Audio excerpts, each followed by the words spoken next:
Book అధికార పక్షానిది, batting ఏమో ప్రతిపక్షానిది. Book ఏమో వాళ్ళు తీసుకొచ్చిర్రు, బ్యాటింగ్ ఏమో ప్రతిపక్షాలు చేసినాయి. ఇంక్లూడింగ్ స్వపక్షమైనటువంటి అంటే మిత్రపక్షమైనటువంటి సిపిఐ కూడా కాంగ్రెస్ని మామూలుగా 6 కొట్టలే. మీకు చేత కాదని ఆయన తయారు చేయడము మీ వల్ల కాదు, వచ్చే ఆర్థిక బడ్జెట్ సెషన్ నాటికైనా లెక్కలు సరి చేసుకొని రారని ఇవే తీసుకుపోయి మళ్ళీ బడ్జెట్లో పెట్టారు, సిగ్గుపోతుంది అని చెప్పేసి ఆ మిత్రపక్షం సిపిఐ వాళ్ళు కూడా తిట్టినంత తిట్టిర్రు. అందరూ ప్రతిపక్షాలు BRS party, MIM party, BJP party, ఇటు సిపిఐ, ఈ నలుగురు బ్యాటింగ్ చేసిరు ఈ శ్వేతపత్రాల మీద. పుస్తకం ఏమో అధికార పక్షం తీసుకొచ్చింది, బ్యాటింగ్ ఏమో ప్రతిపక్షాలు చేసినాయి. విద్యుత్ రంగ శ్వేతపత్రంపై ఇంట్రెస్టింగ్ ఫైట్. లెక్కలతో ఆడుకున్న జగదీష్ రెడ్డి 60 ఏళ్ల కాంగ్రెస్ కరెంటు లెక్కల వెలికితీత, 10 ఏళ్ల తెలంగాణ స్వరాష్ట్ర పాలనలో విద్యుత్ రంగం సాధించిన ఘనత పైన ప్రసంగం. ప్రభుత్వ ఆరోపణలకు ధీటుగా సమాధానాలు. ఎంఐఎం నేత అక్బరుద్దీన్ బ్యాటింగ్ తో చెతికిలబడ్డ మంత్రులు, అధికార పక్షం. జగదీష్ రెడ్డి పైన కోమటిరెడ్డి బ్రదర్స్ ఆరోపణలు, విచారణకు సిద్ధమంటూ జగదీష్ రెడ్డి సవాల్. ఒకసారి చదువుదాం. అంతా మేమే చేశాం, ఉమ్మడి రాష్ట్రంలో అవన్నీ కూడా మేము ప్రారంభించిన ప్రాజెక్టులే, కొత్తగా బీఆర్ఎస్ సర్కార్ చేసింది ఏమీ లేదు, కానీ అప్పులు పెంచేశారు, రాష్ట్ర విద్యుత్ రంగం మీద భారాన్ని మోపారు అంటూ శ్వేతపత్రాన్ని విడుదల చేసింది రాష్ట్ర ప్రభుత్వం. దానికి ఆ శాఖ మాజీ మంత్రి జగదీష్ రెడ్డి లెక్కలతో లేచారు. ఉమ్మడి రాష్ట్రంలో కాంగ్రెస్ ప్రభుత్వం చేసిన ఘనతను చెబుతూ నాటి తెలంగాణ రైతుల దుస్థితిని, తెలంగాణ ప్రాంతంలో నాటి విద్యుత్ రంగ దుస్థితిని వివరించుకుంటూ వచ్చారు. ఈ 10 సంవత్సరాల్లో ఏ రంగానికి ఏ విధంగా కరెంట్ ఇచ్చుకుంటూ వచ్చారు, ఈ నేడు అన్ని రంగాలకు ఎలా 24 గంటల పవర్ సప్లై చేస్తున్నామో సభకు వివరించారు. జగదీష్ రెడ్డి తర్వాత ఎంఐఎం నేత అక్బరుద్దీన్ కూడా విద్యుత్ మీద శ్వేతపత్రంలోని డొల్లతనాన్ని ఎత్తి చూపుతూనే భవిష్యత్తులో ఎలాంటి అప్పులు చేయకుండా గృహలక్ష్మి లాంటి స్కీమును ఎలా అమలు చేస్తారో చెప్పాలని అధికార పక్షాన్ని ప్రశ్నించారు. మొత్తంగా గత ప్రభుత్వాన్ని ఇరుకున పెడదామని పెట్టినటువంటి శ్వేతపత్రంతో రాష్ట్ర ప్రభుత్వమే ఇరుకున పడ్డట్టు అయిందనేటువంటి వాదనలు కూడా వినబడుతున్నాయి. వీళ్ళు ఏం చేసిర్రు, ఇవన్నీ తీసుకొచ్చి గత ప్రభుత్వాన్ని ఇరుకున పెట్టి రాష్ట్ర ప్రజలను నమ్మించి ఒక రకంగా ఈ 6 గ్యారంటీలను అమలు చేయకుండా, లేకపోతే ఇంకొక సంవత్సరం పాటు కాలయాపన చేసేందుకు డ్రామాలు చేయడం కోసము ఈ ప్రయత్నం చేసింది. కానీ తీరా సీన్ కట్ చేస్తే ఏమైంది, ఆ బుక్కులు పెట్టడం వల్ల ఇంకా వీళ్ళకు ఈ శ్వేతపత్రాలు ఏ రోజున ఆ రోజే ఇచ్చిర్రు. నిజంగా వాస్తవానికి ఏదైనా దాని మీద చర్చ కావాలంటే ఒక రోజు ముందుగా ఇస్తారు, ఆ రోజు రాత్రి వరకు వాళ్ళు ప్రిపేర్ అవుతారు. కానీ వీళ్ళేమి అట్లా ఇవ్వలే. వాళ్ళు అప్పటికప్పుడే ఇస్తే వాళ్ళు దాని మీద ఉన్నటువంటి అప్పటికప్పుడు ఆ 1-2 గంటల వ్యవధిలో వివరాలు తీసుకొని వాళ్ళు చేస్తున్నటువంటి దాన్ని వాళ్ళు కౌంటర్ చేయడం జరిగింది. సో నిన్న జగదీష్ రెడ్డికి సంబంధించి చాలా రకాలుగా ఈయన మాట్లాడుతూ ఉంటే, మాజీ మంత్రి మాట్లాడుతూ ఉంటే రకరకాలుగా అడ్డం పడ్డారు. ఒకసారి దాని గురించి కూడా మనం మాట్లాడుకుందాం. ఏమన్నారంటే, మీరు 10 గంటలే, గత ప్రభుత్వము 24 గంటలు అని చెప్పుకుంటారు, కానీ కేవలం 10 గంటలు మాత్రమే ఇచ్చిర్రు అని చెప్పేసి ఎవరు ఇప్పుడున్నటువంటి ప్రస్తుత మంత్రి, నల్లగొండ జిల్లా మంత్రి ఆయన కోమటిరెడ్డి చెప్తారు. కానీ ఆయన మాటకు వాళ్ళు ఇచ్చినటువంటి శ్వేతపత్రం బుక్లోనే కౌంటర్ ఉంటుంది. అది ఎలాగనో ఇప్పుడు చూపిస్తా. ఈ రోజు ఒకటి చెప్తా, నువ్వు 10-12 గంటలు ఎక్కువ చేయలేదు, 24 గంటలు సభ్య పెట్టింది సార్, 9 గంటలు ఎక్కువ లేదు, దీని మీద వాళ్ళు మాట్లాడమని చెప్పాడు సార్. యావరేజ్ అంటే ఏం సార్, వాట్ ఈస్ యావరేజ్ చెప్పండి ఒకసారి. యావరేజ్ అంటే రోజుకి 24 గంటలు ఉంటుంది అధ్యక్ష. నాకు తెలుసుకోవాల్సిన విషయం, రోజుకి 24 గంటలు మాత్రమే ఉంటుంది. 24 గంటలు ఒక రోజు అంటారు ఎప్పుడైనా. రోజుకి 28 గంటలు 30 గంటలు ఉండదు. ఒక రోజు 12 గంటలు ఇచ్చి ఓ రోజు 30 గంటలు ఇస్తే యావరేజ్ 19 వస్తుంది. కానీ ఎన్ని గంటలు రోజుకి ఇస్తే యావరేజ్ 19 అవుతుందో చెప్పాలి లెక్కవారు. వారికి ఎవరికైనా అవగాహన ఉంటే ఈ మంత్రి గారా ఆ మంత్రి గారా ఎవరు చెప్తారో. లేదు అంటే మీరు రాసిన శ్వేతపత్రమే అబద్ధమైన విషయం, అవాస్తవాలతో కూడుకున్న శ్వేతపత్రాన్ని రిలీజ్ చేసిన విషయాన్ని వాళ్ళు ఒప్పుకోవాలని చెప్పి డిమాండ్ చేస్తా ఉన్నా అధ్యక్ష. ఇగో ఇక్కడ క్లియర్గా అర్థమైపోతుంది. ఇది ఎన్నో పేజీలో ఉంది, 18వ పేజా. ఒక్క నిమిషం మనం కూడా అది ఓపెన్ చేసి చూపిద్దాం. ఇగో ఇక్కడ చూడండి మిత్రులారా, నిజంగా ఆయన చెప్పింది కోమటిరెడ్డి వెంకటరెడ్డికి ఆయన మంత్రి అయ్యింది, కానీ కనీసం అవగాహన లేదు. 10 గంటలు కూడా రాలేదు కరెంటు అంటాడు. మరి 10 గంటలు కూడా కరెంటు రాకుండా ఈ శ్వేతపత్రం వాళ్ళు ఇచ్చింది, ఈ 30 పేజీల శ్వేతపత్రం. ఈ శ్వేతపత్రంలో ఏం పెట్టిర్రు, 2014 నుంచి 15 దాకా మేము సరాసరిగా 6 గంటల కరెంట్ ఇచ్చినాము అని చెప్పారు. ఏది 14-15 వరకు, అంటే 14 వరకు కాంగ్రెస్ హయాంలో.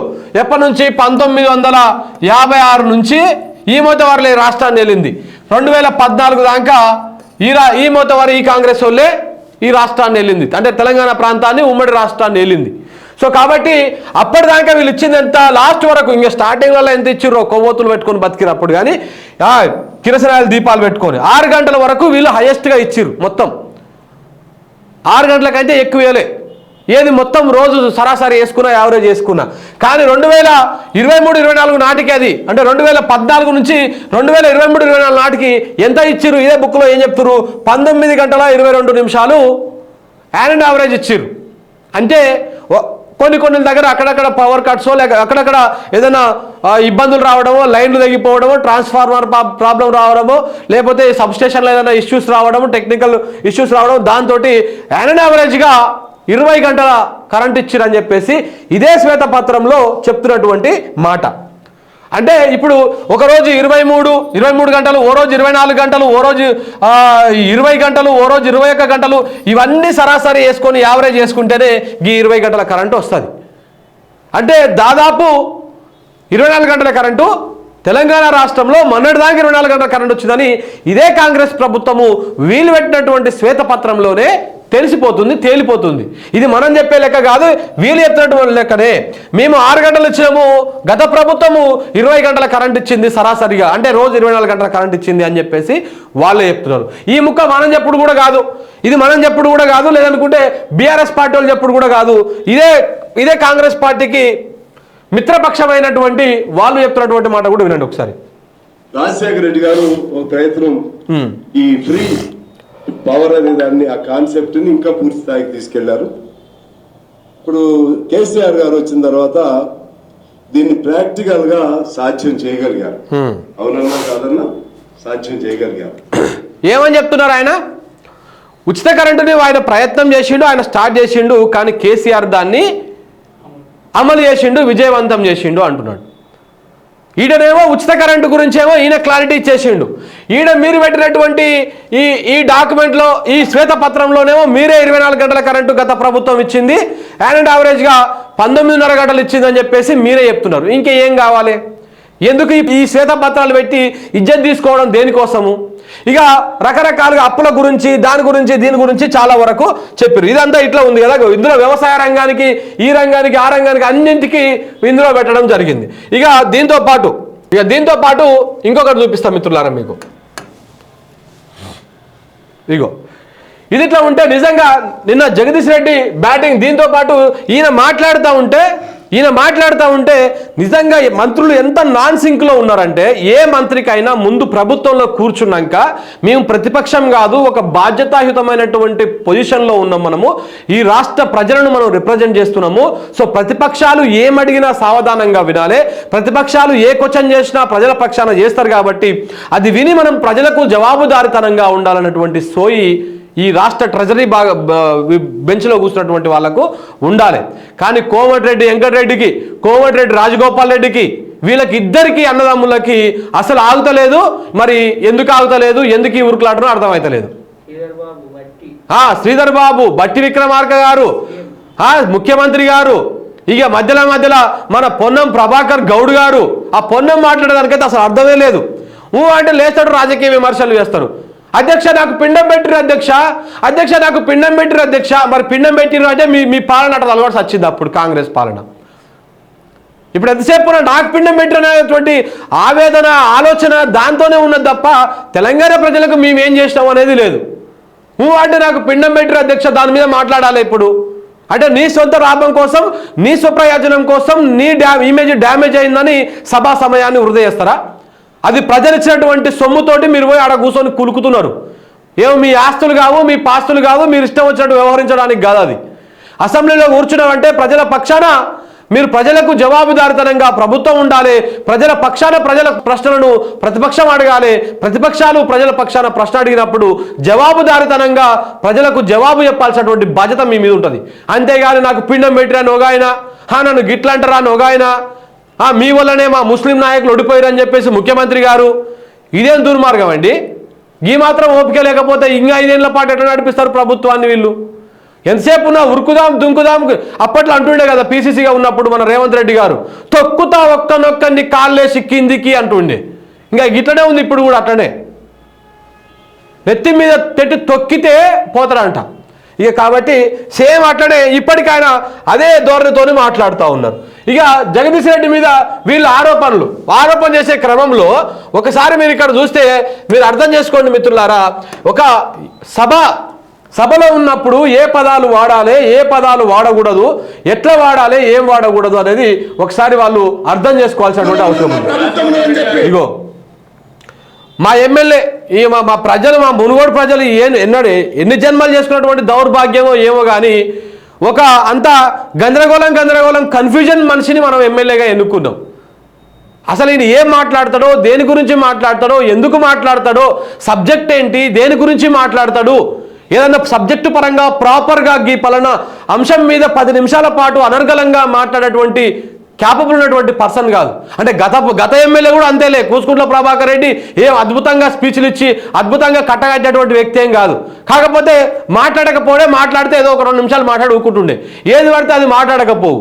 కానీ ఈయన మాత్రం మైక్ ఉంది కదా అని చెప్పేసి ఇక నేను రాగానే అయిపోయింది, నేను రాగానే ఇది అయిపోయింది అని చెప్పేసి మునుగోడుకి పావుల మందం పనిచేయలే ఈ మహానుభావుడు.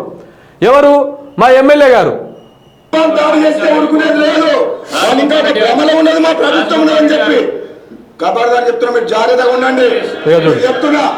గీ అహంకారము, గీ బలుపు, ఈ అత్యుత్సాహము తగ్గించుకుంటే మంచిది. కోమటిరెడ్డి రాజగోపాల్ రెడ్డి గారు, మీరు ఇంకా ఎమ్మెల్యేనే, ఇంకా మీరు మంత్రి కావాలని మీరు అనుకుంటారు, కలలుగా అంటున్నారు. మీరు మంత్రి పదవి రాకము ఇంకా గీ ఎత్తున దుంకి, ఈ ఎత్తున ఎగిరి, ఈ ఎత్తున ఇన్ని చేస్తే మునుగోడు కోసం ఏం మాట్లాడతారో మాట్లాడండి. మునుగోడులో ఇంకా 2 ముంపు ప్రాంతాలు ఉన్నాయి, 2 రిజర్వాయర్లు ఉన్నాయి, డిండి లిఫ్ట్ ఇరిగేషన్ ప్రాజెక్ట్ ఉంది. ఆ డిండి లిఫ్ట్ ఇరిగేషన్ గురించి సభలో ప్రస్తావించండి, సభలో మాట్లాడండి. అయ్యా మాకు పాలమూరు రంగారెడ్డిలో భాగంగా నీళ్ళు ఇస్తారా, లేదనుకుంటే ఎట్లా ఇస్తారు, ఏ విధంగా ఇస్తారు, మాకు నీళ్ళు ఏడికెళ్ళి ఇస్తారు, ఇవ్వండి, మా ప్రాంతాన్ని తడపండి, మా ప్రాంతంలో మా నియోజకవర్గంలో 2 రిజర్వాయర్లు ఉన్నాయి, ఆ రిజర్వాయర్లకు నీళ్ళు ఇవ్వండి, మా మునుగోడు బిడ్డలకు నీటి కష్టాలు తీర్చండి అని మాట్లాడు. కానీ పనికి వాళ్ళని ఖబర్దార్ అని మాట్లాడితే రేపన్నాడు నిన్ను కూడా మునుగోడు ప్రజలు ఖబర్దార్ అని తోక జాడిచ్చి సాగనంపుతారు, పోయి ఇంట్లో వండుకోవాలి. అసెంబ్లీలో కూర్చొని మాట్లాడుతున్నటువంటి మాటలు ఇవి ఈయన. సో కాబట్టి అంతా అన్ననేమో ఆగం, తమ్ముడేమో గజిబిజి గందరగోళం. ఏందయ్యా ఇది పంచాయతీ మా నల్గొండ జిల్లాకు పట్టినటువంటి ఏడుకెళ్ళి మోపారు మీరు, ఏడుకెళ్ళి దాపురించారు మీరు.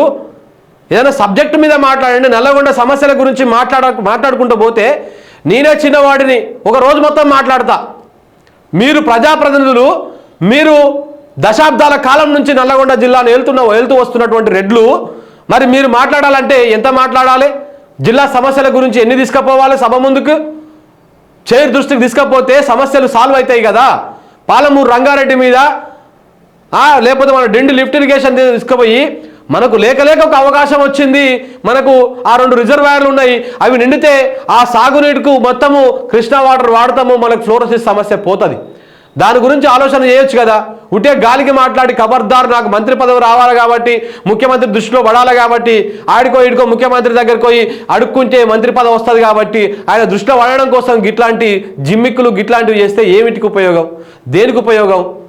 సో కాబట్టి ఇవి తగ్గించుకోవాలి రాజగోపాల్ రెడ్డి గారు. లేకపోతే రేపటి నాడు మునుగోడులో ఏరైతే నువ్వు స్టార్ట్ అయినావు మళ్ళీ ఆడిగే పంపించేటువంటి పరిస్థితులు రాకపోవు, 100% వస్తాయి అవి.